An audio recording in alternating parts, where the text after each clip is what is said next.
யாரெல்லாம் இந்த மாதிரி ப்ராப்ளம் ஃபேஸ் பண்ணியிருக்கீங்க? ஒரே நாளில் 3 தேளு, அடுத்த நாளில் பார்த்தீங்கன்னா 2 சிறுபாம்பு கடி. எங்கள் வீட்டுக்கு வந்திருந்த 3 தேளுமே செந்தேளுங்க. 3மே பார்த்தீங்கன்னா நம்மளோட நகைக்கண் அளவுக்கு தாங்க இருக்கும். என் கையில் எது கிடைச்சதோ அந்த டைமில் எண்ணெய் பாட்டில், அப்புறம் ஏதாவது ஒரு மம்முட்டி இந்த மாதிரி எது கிடைச்சதோ அதை வச்சு அடித்து கொன்னுட்டேங்க. இந்த பாம்பு பார்த்தீங்கன்னா கொஞ்சம் ஸ்லோவாக தான் போயிட்டு இருந்தது. நான் கூட மண்புழுன்னு நினச்சேன். அதுக்கப்புறமா ஒரு குச்சி எடுத்து அது மேலே வீசினதுக்கப்புறம் ஓவர் ஸ்பீடாக போக ஆரம்பிச்சிருச்சுங்க. பக்கத்தில் கிடந்த மம்முட்டி எடுத்து அதை அடித்து கொன்னுட்டேன். அதுக்கப்புறமா பார்த்தீங்கன்னா அது ரொம்ப அப்படியே விரைச்சி நின்றுட்டு இருந்தது. நம்ம எவ்வளோ தான் அடித்து கொன்னாலுமே சிறுபாம்பு கடிக்கு பார்த்தீங்கன்னா மறுபடியுமே உயிர் வரும்னு சொல்லுவாங்க.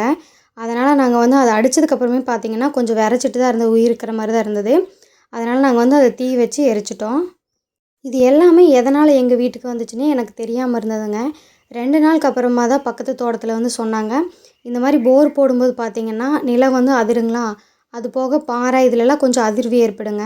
அப்போ பார்த்தீங்கன்னா பாம்பு, தேள ஏதாச்சும் பாறை இடுக்கில் இருந்ததுன்னா அந்த அதிர்ச்சி தாங்க முடியாமல் அது எல்லாமே வெளியே வரும்போது எந்த இடத்துல நம்மளுக்கு கூலிங்காக கொஞ்சம் அதிர்ச்சியெல்லாம் இல்லாமல் இருக்கோ அங்கே செட்டில் ஆயிரும் அப்படின்னு சொல்லியிருந்தாங்க. எங்கள் தோட்டத்தில் கரும்புக்காடு எல்லாமே பார்த்திங்கன்னா கொஞ்சம் கூலிங்காக தான் இருக்கும்.